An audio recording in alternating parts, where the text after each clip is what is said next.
Good evening. Welcome to another episode of Steaming Pile with Lauren and Tucker. I'm Lauren. And I'm Tucker. And this is a very special episode because we, like the rest of the internet, are talking about Bo Burnham's Inside. So, the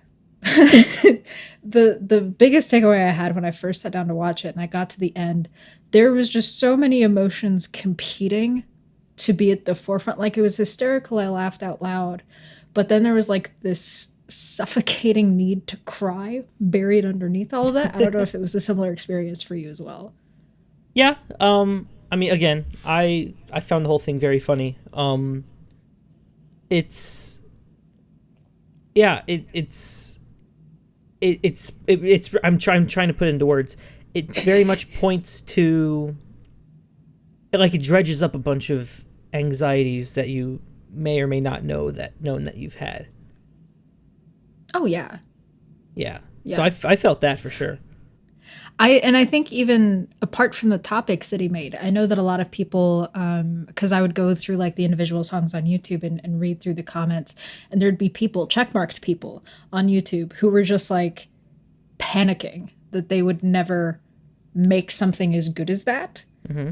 And I understood that feeling, but I also understood, like, I finally felt like I could write stuff again after watching it, which may have just been that my schedule naturally coalesced to a point where I could.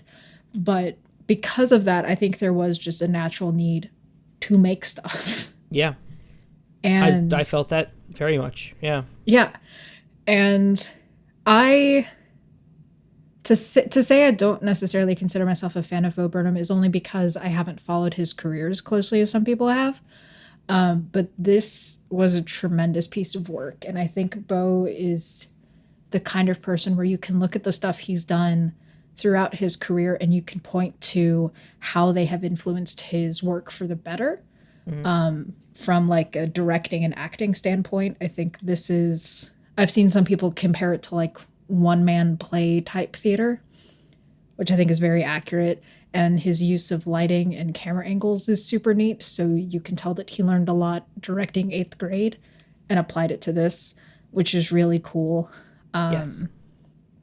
And I remember even telling you that musically, lyrically, and vocally, he's improved. Oh, God, yeah. Yeah. Man, leaps and bounds. He sounded great. Mm-hmm. And then, yeah, he just turned 30. Which is wild. Which is both like crazy good because it means we've at least got, 10 more years of good content. But, it's also like, you and I are 24 and I would have tremendous anxiety about like not doing something by the time I turned a certain age.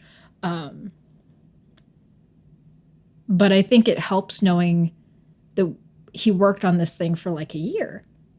Yeah. And we literally saw that year. Mm-hmm.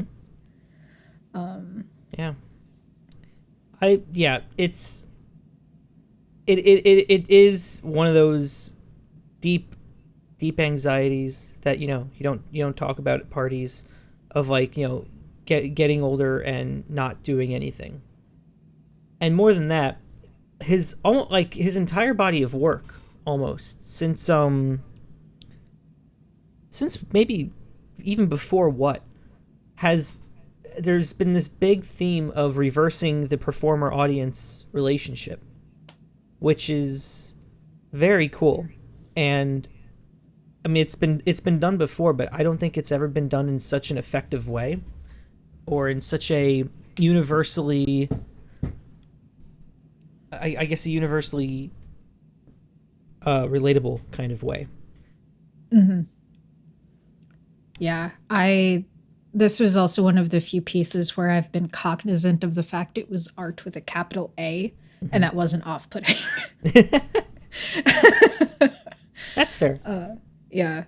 But at the same time, I saw like analysis videos that had come out like 2 weeks ago. So what would have been about 2 weeks after the special came out. And I'd be like, sure, that's your job to make like content that dissects things like that. But I really don't know if that's enough time. I don't think so. Like, it's very clear that I like the messages and everything. It seems upon like maybe 5 watches, like you get it, right? Like I understand what he's trying to say. But do you? And I don't know if watching it more would help that. It's just something that I guess you just have to ruminate on. Oh, yeah, because he's got several threads going throughout it. And, you know, there are lots of themes of the parasocial awareness. And it immediately made me think of the Truman Show, where Truman was entertaining millions of people and he had absolutely no idea he was being filmed. Mm-hmm. And here's Bo stuck in this room, filming himself, painfully aware that he is supposed to be entertaining millions of people. And I think that where they both, because like eventually Truman realizes that he's being filmed, and that sets him on a path to try and find what's authentic and what's meaningful. Yeah. And I think Bo is in a similar position where he's trying to find something authentic and something meaningful. And I think the theme of authenticity in an age of hyper onlineness, especially when our online presence was really all people had to go on for 18 months. Did you see Make Happy? I didn't. That was actually one that I had missed. Okay. Toward the end, he just kind of talks to the audience, and he talks about how the entirety of the internet, basically what he sang about in Welcome to the Internet, he was talking about in 2015. So the problem hasn't gone away. He says that, you know, this generation that grew up in the 90s were told by their parents that, you know, everyone cares about what you think all the time, even though no one actually cares. But, you know, you should express yourself. You should, you know, say what you're thinking. And, you know, social media is just the market's answer to that desire. And, you know, what I'm trying to remember the quote. Because this is like a perfect example of like flipping the audience performer dynamic. Oh, where he's like, "Can anyone?" No, like at the end of Make Happy, even. Oh, okay, yeah. What more do we want than to you know, sit in bed scrolling on our phones as a satisfied audience member of our own life?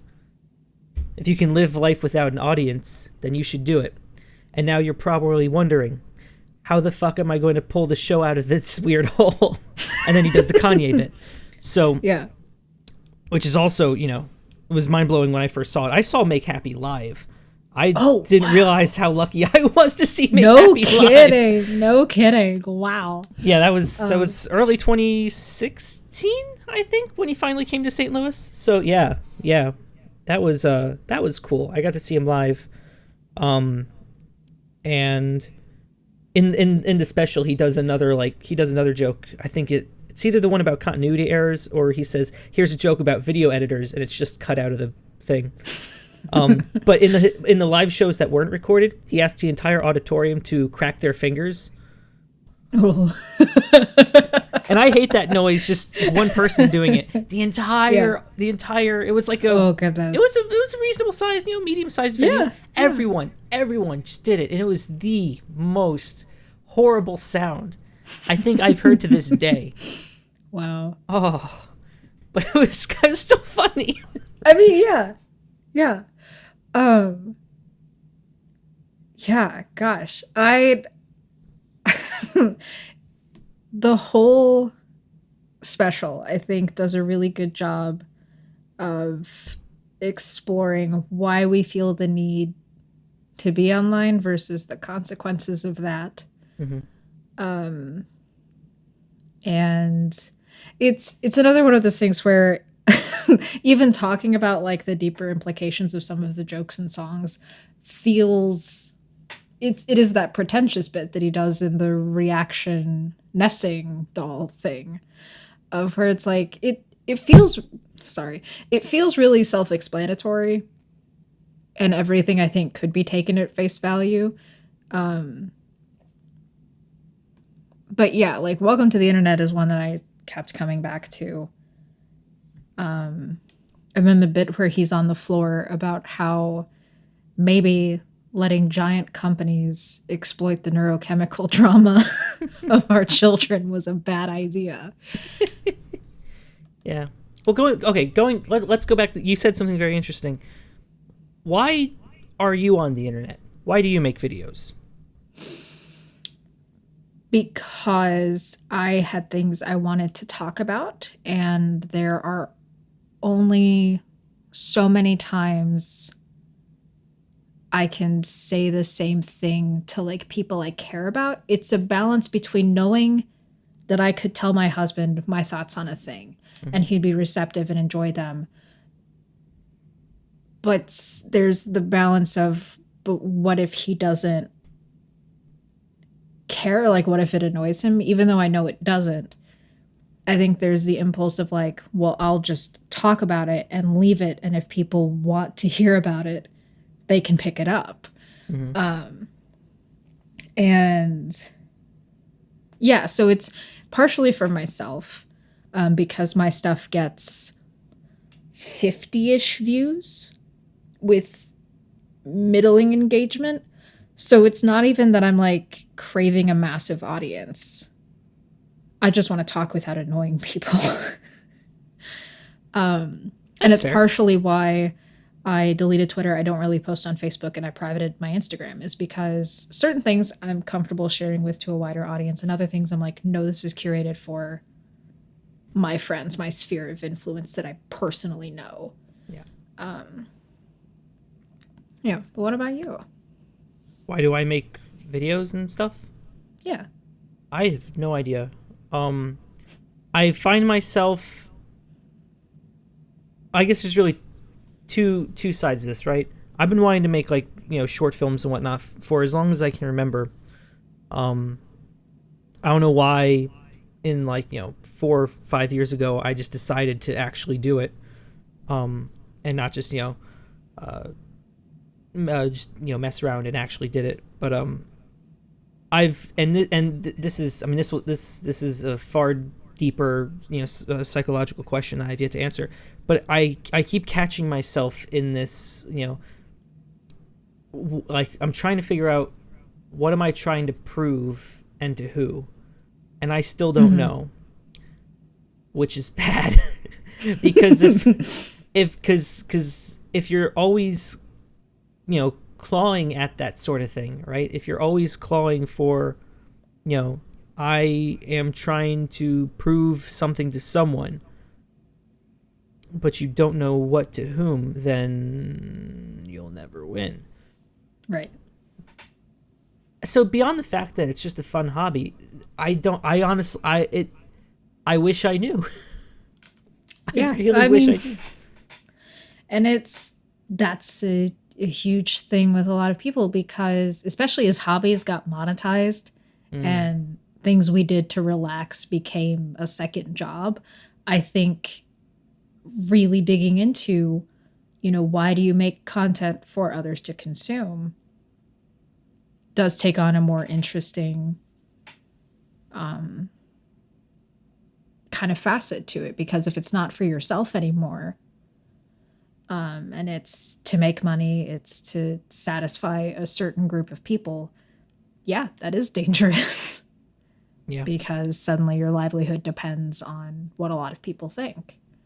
That's and spooky. Yeah. That's really frightening.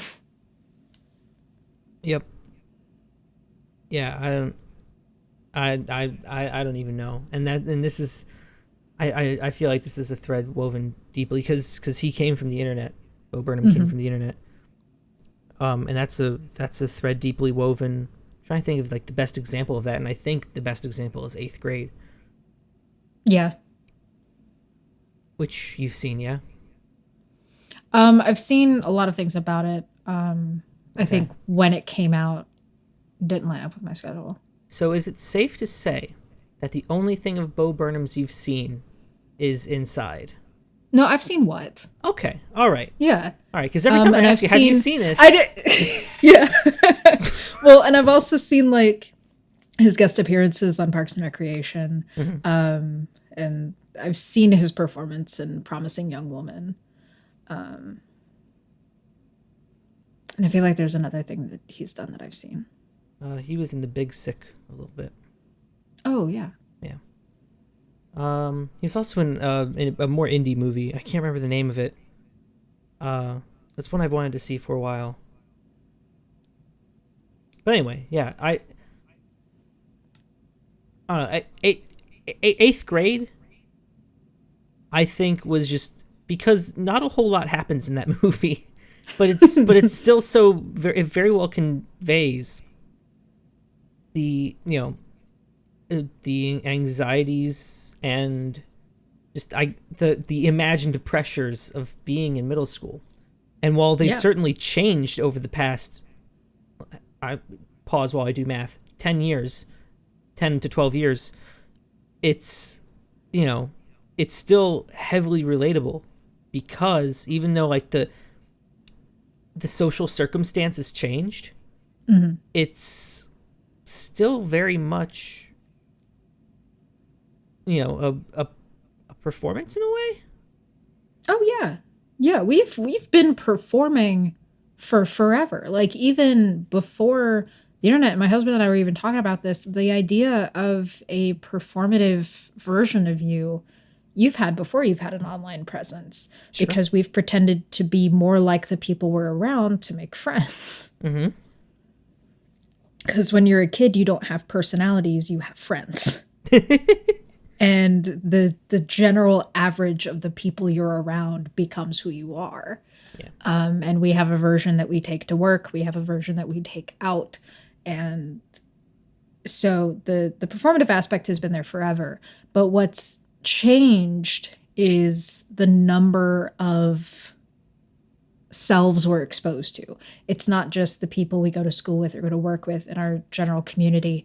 It's people we will never meet. Right. And have a vastly different lifestyle than we do. And in some cases, that's good because it exposes us to different cultures and ideas. But on the other, it sells a false expectation of what our life should be. Yes.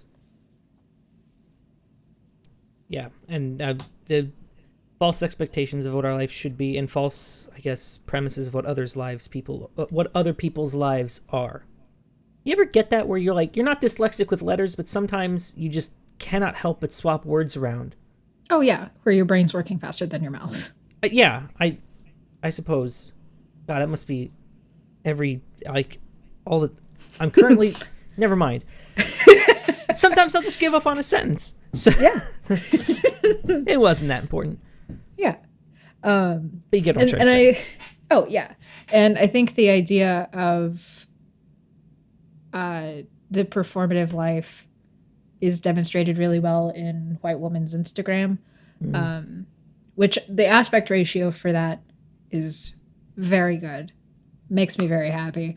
But like every time I watch that sequence specifically, when the aspect ratio starts to widen and the perspective starts to open up, that gets me so hard. And I have to like fight the impulse to not break down, because something about the way he writes and the chord progressions, which may just be super basic chord progressions, but multiple times throughout, I can feel like the music just pulling me along emotionally. And that's one example of where it does. But yeah, just like, and I was reading the comments on White Woman's Instagram, and just the number of perspectives people brought to it and ways they interpreted it was super fascinating. Yes. Yeah. It was also frighteningly accurate. Just the number of like compositions he had. It was like, I've seen every one of those. Oh my God. Yeah, he's a better white woman on Instagram than I am. Oh my God. Yeah. No, that. Well, I think it's a very old Cody Co quote. Say that 3 times fast. Blue ass water, white ass sand. Yep.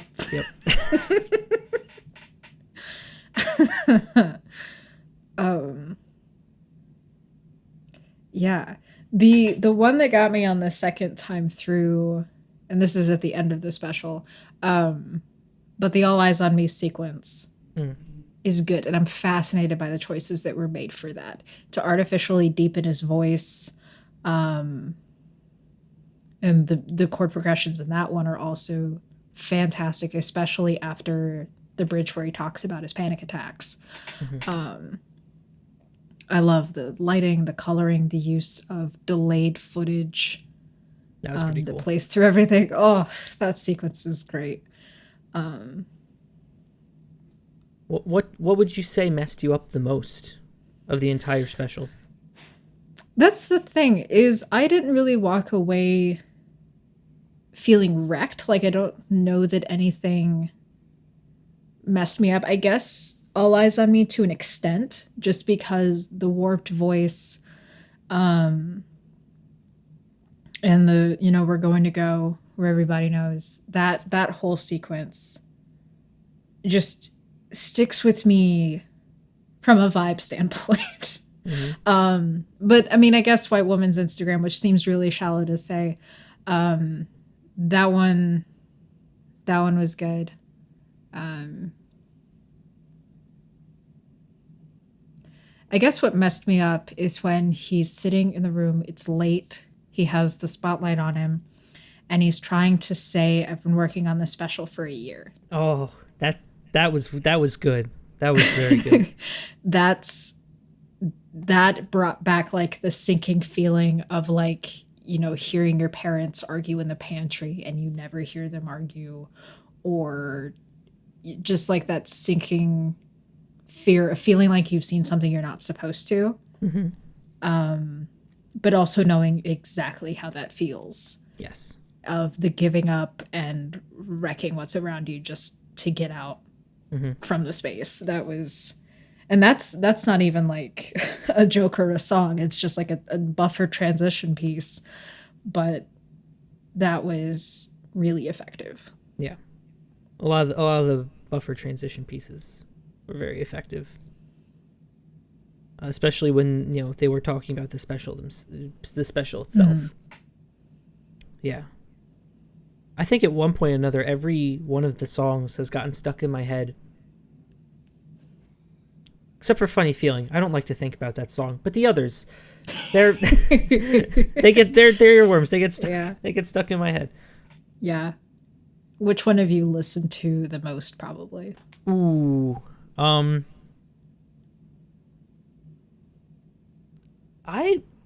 don't know. I usually either listen to all of them or none of them. I've been trying to learn to play the ending song. And I guess the Sako song, How the World Works. Yeah. I've also been trying to play Welcome to the Internet, but that's actually kind of hard. Okay, what gets me about that is the sequence that starts with see a man beheaded, get offended, see a shrink. I don't know where the man breathes through that entire sequence. I've seen that video. Like, once I finished the special, I watched just that, like, 30 times. And breath support is a huge thing in like vocal performances, and I'm like, where do you breathe? And I have no idea. I feel like most of the special was shot as a music video, that song especially, so he probably didn't have to breathe during that one. Potentially. Yeah. But I still had to record it. Yes, that's fair.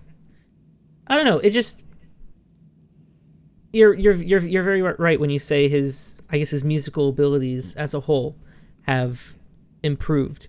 You go back in time and you see very basic chord progressions and you see very non-existent production, and then you come into where there's some production, Make Happy, where it's mostly produced, and then this one where everything, and it's more complicated composition. Just better in general, and his singing has improved greatly. You can hear some of it's auto-tuned, but you still need the bass vocal to like pull it off, and his tone's gotten a lot better. Maybe that's just because he's getting older, but even still. Like it's still Yeah. it's you're right. That has improved greatly as well. Yeah. And Bo Burnham has kind of evolved to a really interesting place with the like Gen Z cultural morality thing. Because he has like the whole song Problematic, which is a beautiful riff on the Maniac or the like Maniac video for Flashdance. Because like I was going back through reading his Wikipedia article, and apparently like as early as 2009 his concerts would be protested for his various use of slurs. And he's somehow, I mean, like people go back and stuff, but it seems like because he's painfully self-aware of everything he does all the time. I think the Problematic bit was a really clever way of like addressing it in both a meaningful and tongue-in-cheek sort of way. Yeah. Yeah. To me, that song was more like, times have changed. Obviously, you can't get away with the things that you used to be able to get away with, but I mean, you can take it too far, right? Oh yeah. Like, because he was self-reflecting within the song, making sure that things that Yeah. he said in the first verse weren't offensive by today's standards either. And that's that's also a very dangerous, I guess, is dogma the right word? A very dangerous facet of our society, right? Yeah. Because it's nice to watch what you say and all, but even still, to be hyper vigilant of that sort of thing, when in the end, it not really it's never been a problem before. I'm trying to formulate an opinion in real time here. Watch the gears turn. Watch the smoke pour out of my ears. I don't know. You should watch what you say, but it seems pointless and even annoying to be hyper vigilant about that sort of thing. Yeah, I can see that. I think that's yeah. I'll have to circle back to that. Yeah, well, because comedy ages super fast, whether the people you reference turn out to be not who you think they are, and so the joke doesn't work because of new revelations, or just the tastes of comedy change, and so it ages super fast, and so you kind of have to be willing to be like, yeah, it's not funny anymore. Yeah. But yeah, I think the hypervigilance, it excludes you from growth. Because if you weigh every step before you take it and you don't move, you're going to be behind the times anyway. Yeah. Who was it that was talking about John Wayne? Was it Bill Burr? I think it was Bill Burr. Was talking about how they were canceling John Wayne because God did it already. Yeah, he was born in 1907. That's how these people talked. That's true. It's good that we don't talk like that anymore. But that's how it's true. That's how they talked. Yes, and especially John Wayne. How that man managed to, like, I don't know, simultaneously, personally not embody any of the values people love him for through his characters is baffling. He's an actor.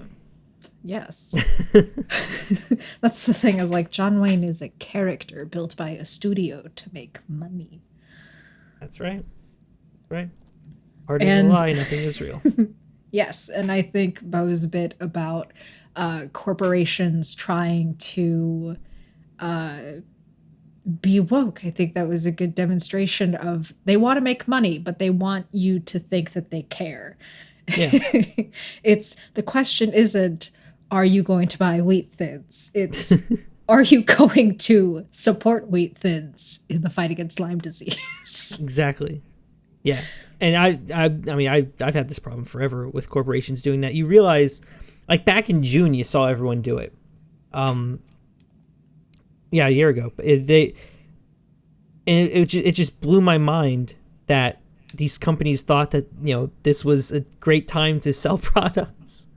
You realize that if they could make a profit, McDonald's would shoot every black man trying to buy a burger if that's what turned a profit.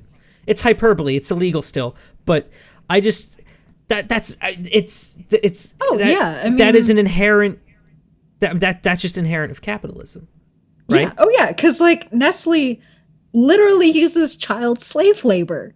Yeah, and they're like, do you not want cheap chocolate because this is how you get cheap chocolate? We're not hurting anybody.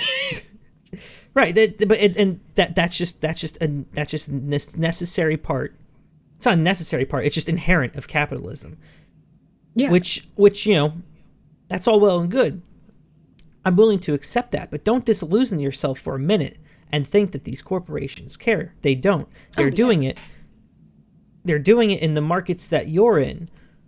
Because, right? Do you think that they're doing that sort of thing in deep Alabama? Oh, no. No, of course not.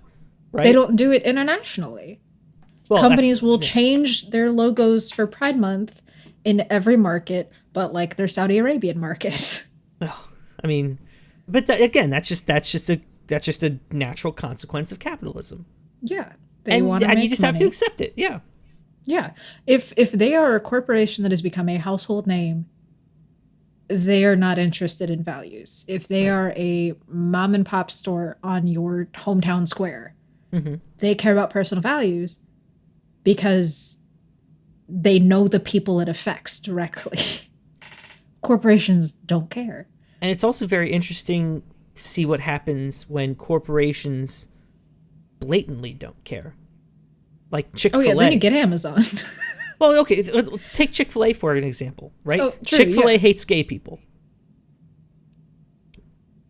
Yeah, I mean, they quit donating, but yeah. Well, that, in a nutshell, Chick-fil-A hates gay people.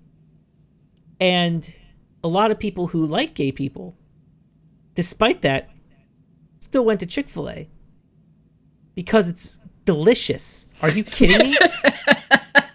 Are you kidding me? Happy Pride Month. The entire LGBTQ, go for it. Do it. That should all be legal. I am not going to stop eating at Chick-fil-A. I'm sorry. It's so delicious. McDonald's chicken sandwiches, I don't care how many stripes on that flag they put on it. It's not as good. It's never going to be as good. Chick-fil-A will always have my business, and I'm sorry. I'm sorry. But that's just a consequence of capitalism. And I know you hate Chick-fil-A. In principle, though. It's so good. It's so delicious. And people will keep going to it, no matter what stance they take. Yeah. Right? And so it's very... I've long time been of the opinion that corporations should take no stance on anything. They should have no opinion. Yeah. Just, I don't, corporations having opinions is how we get lobbying groups. Exactly. So, exactly. We're treating corporations too much like people.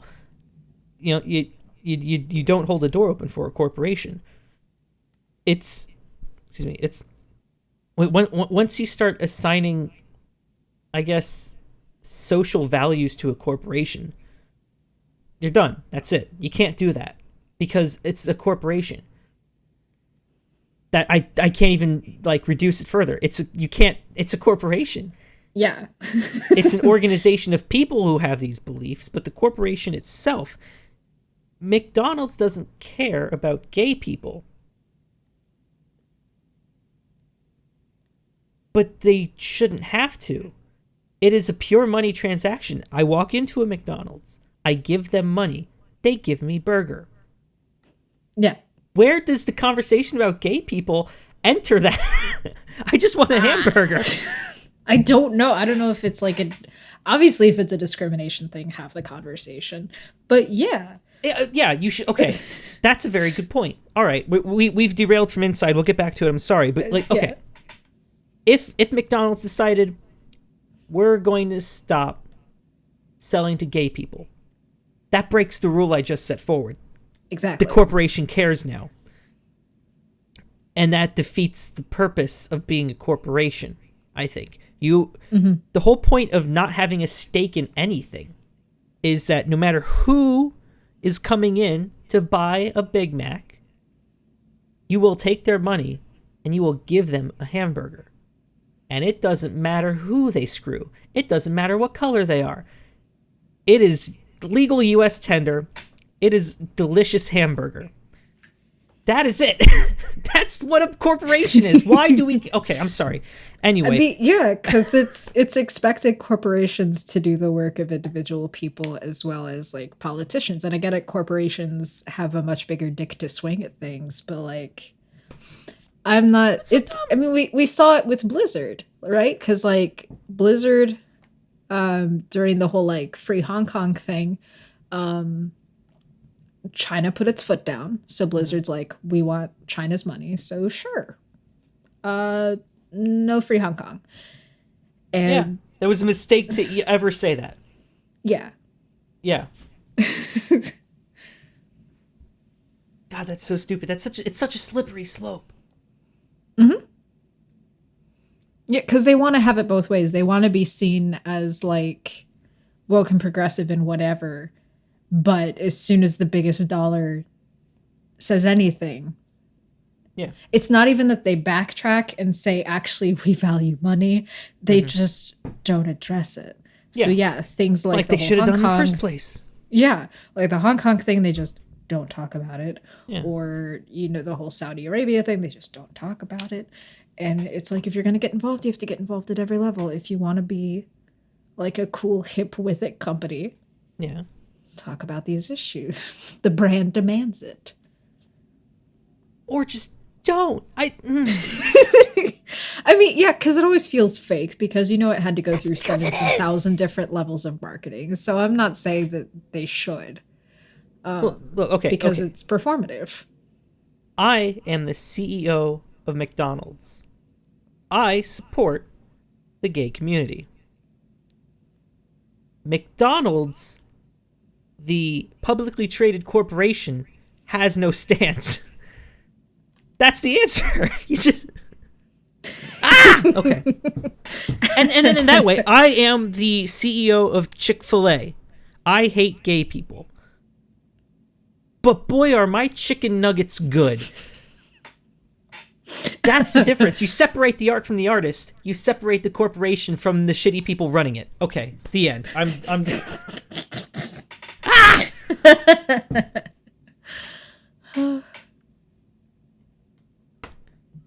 So what was the funniest song on Inside in your opinion? So I mean, How the World Works is a huge contender for funniest just because sock puppet. Mm-hmm. But I also really enjoy the sexting number. And Welcome to the Internet. That one gets me every single time. Yes. Here's a bunch of colored pencil drawings of all the different characters from Harry Potter fucking each other. It's so good. That's a very big part of the internet. Such a large part. Mm-hmm. I believe we've already covered furry porn on this channel, but we have yeah, no, How the World Works is also the most fun to play. It's so fun to play because it's so like just the little transitional chord over like the word pedagogically. It's so fun to play. Good. It's so fun to play. And you didn't see that in any of his earlier work either. The fancy stuff, the fancy transitional. Some of the chords, so many augmented chords in this special, which is very interesting. Mm-hmm. And also, I hate because I always have to stop and think, how do I form? Because I never remember the difference between an augmented and a diminished chord. I have no idea because I'm not like an actual musician. I just play music, so like I have no idea.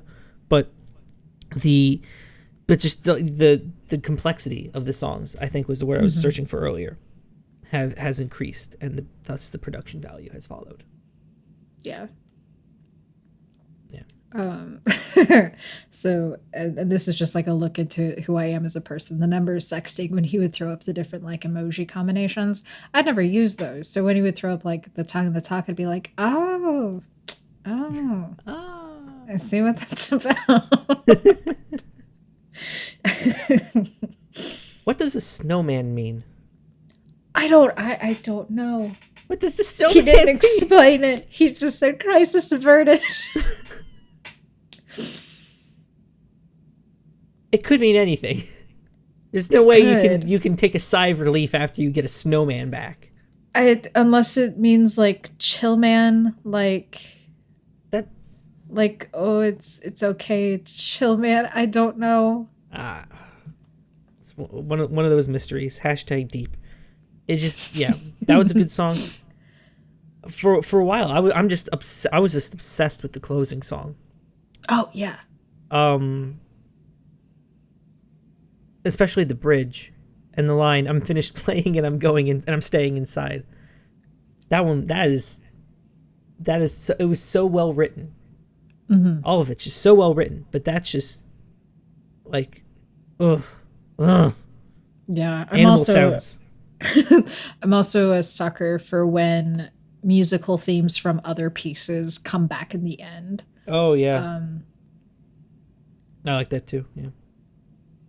Ties a nice little bow and everything. Yeah. Ties a nice little bow. I've also had "Don't Want to Know" stuck in my head a lot. Oh yeah. That one's really good. I love the feel of that. Had Jeffrey Bezos stuck in my head. The first one more than the second one, but yeah, I think the first one's catchier because I forgot about the second one. And then I watched it again and I was like, oh yeah. Oh yeah. I pulled the track list because I feel like I'm forgetting something. Yeah, I pulled it up too. I think the comedy number is fun. I like how tongue-in-cheek it is. One of my favorite bits, and it's something that I'm gonna have to go back through and watch, is everything he writes on the whiteboard. There's some good stuff on there, yeah. Yeah, but I especially love when he creates the Venn diagram and puts himself as the blend between Malcolm X and Weird Al. That is good. Yeah. Oh, look who's inside again. Mm-hmm. That's a good one. I've also had the "All My Stupid Friends Are Having Stupid Children" from 30. I've had that riff stuck in my head for a while. Partially because it's a verse and chorus on its own. Yeah. It's 2020 and I'm 30. I'll do another 10, 20, 30. I'll be 40 and kill myself then. That's the cutoff for that. I didn't. It was hard for me to actually parse out that sentence. It's 2020 and I'm 30. I'll do another 10, 20, 30. I'll be 40 and kill myself then. So many multiples of 10. Oh my gosh. Yeah. You just put it into words and I'm like, oh, wait a second. Yeah. I had to actually read it to get it. Like, oh, is that what that is? So, and then that one, and I don't know if this is the way it was for you as well, but it reminds me the world of Juice by Lizzo. They have the same kind of bounce to them, just conveying the opposite feelings. Yep. Are you feeling how I'm feeling? I haven't had a shower in the last 9 days. Oh, I think, and I guess just on a more personal note, this special was so inspiring. Mm-hmm. Because I often find myself feeling like my creative output would be better enhanced in some way if I had someone to help me. If, but seeing that, seeing it's so motivating and inspiring to see that. Like, I always knew it was possible, but just to see this, the quality and the output, it's so motivating to want to put that much effort into, like, you know, the things that I create. It's I don't know, and I have a very, very cringy confession to make. Back in my freshman summer, right after the Netflix special Make Happy dropped, I was inspired to basically write songs like that and create a show with that kind of message. It was not very good. It was really, really bad. Actually, here's a notebook. Hey! There's some stuff in here. There's a whole lot of stuff in here, but there are a couple of the songs in here. Oh god. Oh, it's so cringe. And I'm glad that I only ever played it once in front of people and twice in front of people. I'm gonna have nightmares tonight, but it was because that summer I lost my mind. I was in Shelbyville, Indiana. And I don't know if you've ever felt this way, like you like want to kill yourself without being suicidal. Like, you're just so. Shelbyville's a great town to be a recluse in. And while I'm not the most social person, it's still Shelbyville, Indiana, right? And my roommate was every weekend he was in Indianapolis, and so I was basically there alone. I hardly ever left, much like this summer, and so that is when I started, I guess, making things. Most of it no one has ever seen, but just the isolation kind of like drove me to that sort of end. And it was more than just the horrible, bad, cringy things I wrote in the notebook. I was making cooking videos. I made 2 short films in which I was the only character, and I painfully rotoscoped my way through it. And I felt very seen by this special, that especially when he goes through at like the clips of the behind the scenes stuff during the goodbye song.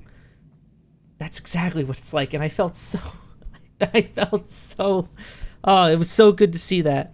And I selfishly, that was one of the biggest takeaways for me, that it was motivating, that it is very similar for a lot of people in terms of like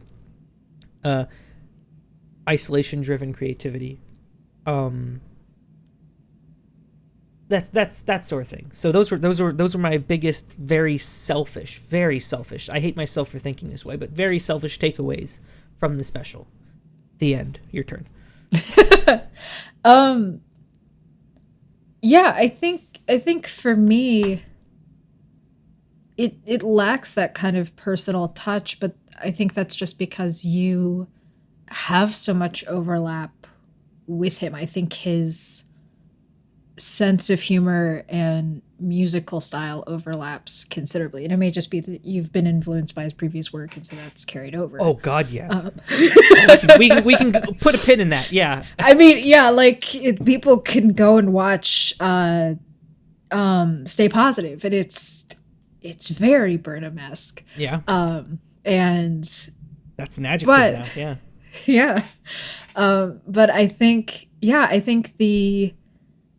the calming realization of being constantly reminded he worked the whole year on it is very helpful. Of you don't have to put it out now, and being simultaneously stuck with I'll never make something as good as that, but also, that's okay. You just have to keep working on things because you can look back to his earliest stuff, and I'm sure he loves that his first video ever is circulating again. Because it's come up on my homepage several times. Oh, yeah. But you can see how long it's taken, and I think it's a good reminder to not focus on what someone has just made. Yes. And it's just kind of, for me as well, just kind of a reinforcement that leaving Twitter was a good thing. I don't need to know what everyone thinks about everything all of the time. Exactly. One comment that was on his Welcome to the Internet was from Rumi, the music guy on YouTube. And he said, side note, everything Bo does is so excellent. A dozen or so of creators I know will get an existential crisis every time he releases something. Feeling they will never make something is great. If anyone reading this is feeling that way, know that there's many genres of both comedy and other content that you can be the best at. Bo Burnham has perfected his own genre, and it's awesome. But you can perfect your own genre. Mm-hmm. And That's so sometimes reassuring. exactly. Sometimes it's the reassurances that other people take away from it that are also good to internalize. And I think most of all, it was just a refreshing thing to see and to be filled with the drive to make anything. And it didn't have to be good. It didn't have to be finished. It just had to be out of my brain and onto a page. And again, I don't know if it was just because my schedule happened to line up, and so I actually had an opportunity to, but I think I also cared enough to do anything. Mm-hmm. Because for a few weeks I'd been in the loop of like, well, it's not good. I don't have time to sit down to do it, so there's no point. And then getting caught in the loop of a lack of initiative and then the self-loathing that comes with that lack of initiative. And I have that about everything in life. So this was just kind of like just a good general wake-up call and just really well done. I don't want to, Bo, if you're watching this, we don't put the pressure of the title of genius on you, but we will call Inside a masterpiece. 100%. 100%. Yeah, I think it's easily the best thing on Netflix right now. Mm-hmm. And I think it will be the best piece about 2020. Yeah. Yeah. I'm struggling to think of how it could be improved. That's how good it is. Right, There's not a single thing I didn't like about it. Right. And people could, quibble about, editing choices or whatever, but I think that that's what makes it great, is because there can be rougher edges to it. I mean, he even admits that the transitions aren't going to be smooth while getting cut off by a transition. And I like that. That was how we all lived, is there'd be really good days where everything is high production value and everything feels kind of normal. And then there'd be days where we lay on the floor and talk about nothing. Yeah. And I think it captures a very full spectrum of that time. Yes. And there have been movies that, like the characters wear masks or whatever. But I'm like, but that's not. It's weird to think that, movie studios who also went through all of that could try and make a movie about it.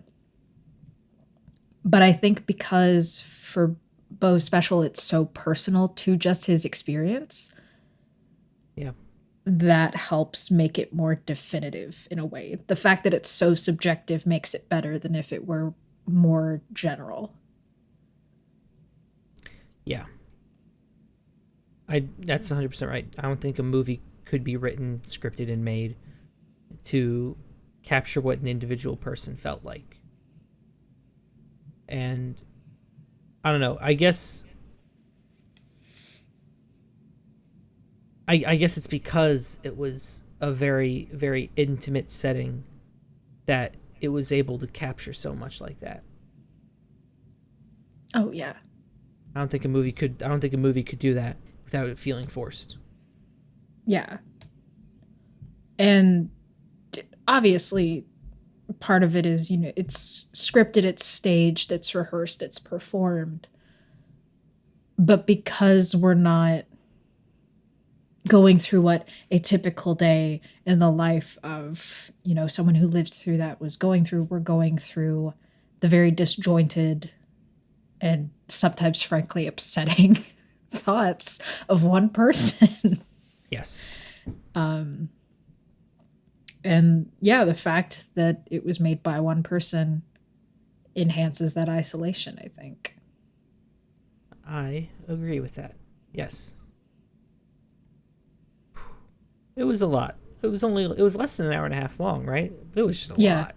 Oh, so much. I mean, I've already decided that it's going to be 2 videos at least. Oh, hell yeah.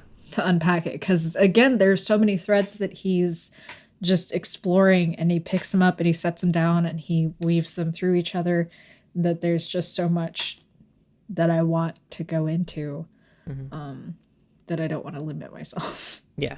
No, you should definitely milk it for all it's worth.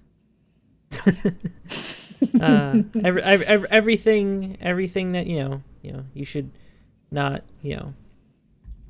as long as you're doing it for you, is his message. Exactly. Yeah, and I hope to maintain the sense of just doing it for me. It's important. Because if you're not doing it for yourself, then you have to ask the question, who are you doing it for? And why? Yeah. And I think it's easier to let the resentment creep in as a result. Yep. Because there's not a good answer.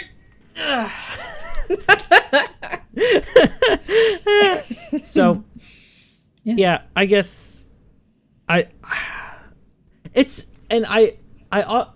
every time something so monumental comes out, I keep thinking, what's the next thing that they're going to do? Not that I'm like, clawing like, oh, I need more Bo Burnham, but when he does eventually make the next thing, because we know he will. Yeah. I had the same, Tyler the Creator's album came out on Friday. Yeah. After Igor, I had absolutely no idea how he was going to top Igor. I don't know if Call Me If You Get Lost tops Igor, but it is certainly a step in, like, the future, right? Like, it's not it's like an older sound but it's still like, very good. It's clearly current Tyler the Creator.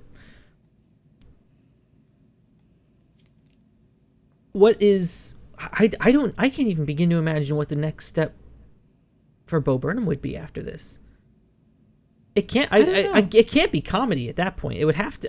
I would think the next thing we see out of him would be another film. But it's even possible. Then, yeah, it's possible. I think he is doing a thing for Warner Brothers. I want to say that he's supposed to be writing music for something else. Oh, there you go. He's wanted to compose for other people for a while now, right? Yeah. Yeah. That's good. Oh yeah, it's not Warner Brothers. He's playing Larry Bird, basketball player, coach, and executive for the NBA, for That's some good. Untitled LA Lakers project. That's good. He's tall. That'll work. And he's I guess he's dating Lorene Scafaria, who made Hustlers, so I imagine that opens a few doors. I have no idea. That's a guess. But he's also a really weird instance where he's done tremendous, amazing things, and I gratefully do not feel like jealousy or resentment that I sometimes do with other people. Because I have a really bad tendency to be very bitter about the success other people have. But the fact that he's released multiple comedy specials, he's gotten to direct a movie, be in a movie, and now release this before and during his 30th birthday is aspirational, but it's also evolving to a point where it's not threatening. Yep. I get that.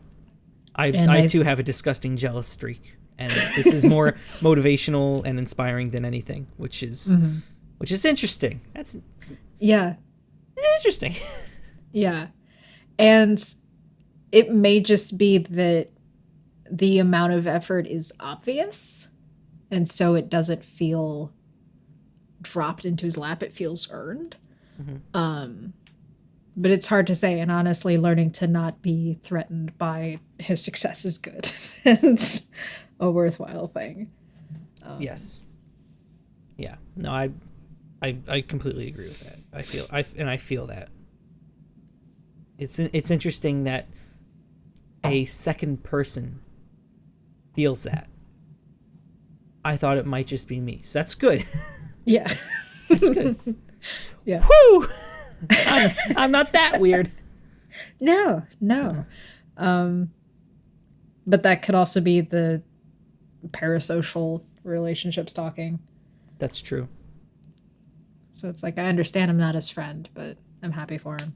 Yes. I feel the same way about Hugh Jackman and The Greatest Showman, even though I didn't particularly care for The Greatest Showman. How do you mean?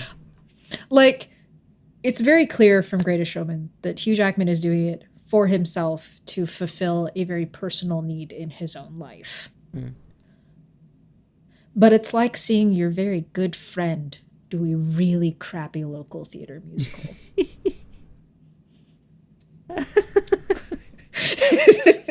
Or you go up after and they're like, what'd you think? It's like, oh, you guys look like you're having fun. Ouch. Yeah, no, that's pretty apt. Yeah, but inside feels more like, you know, your college roommate that you live with, that you've seen them gruel over this the entire year. Yeah. And it's like their, you know, senior thesis. And it actually affects you more than you thought. Mm-hmm. That's how this felt. Yes. Yeah.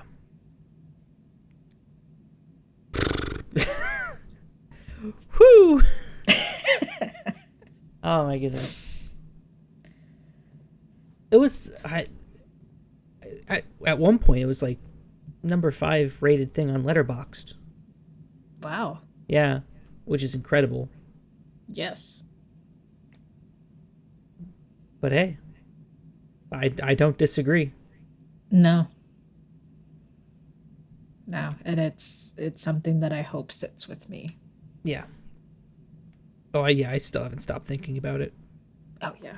Like I don't know what it'll take for me to stop thinking about it. And it's brought to the surface, I guess, just a lot of anxieties about existence. Mm-hmm. Yeah, existence. That just I really didn't need to be brought forward. Right? But, you know, whatever. Thanks, Robert. Yeah.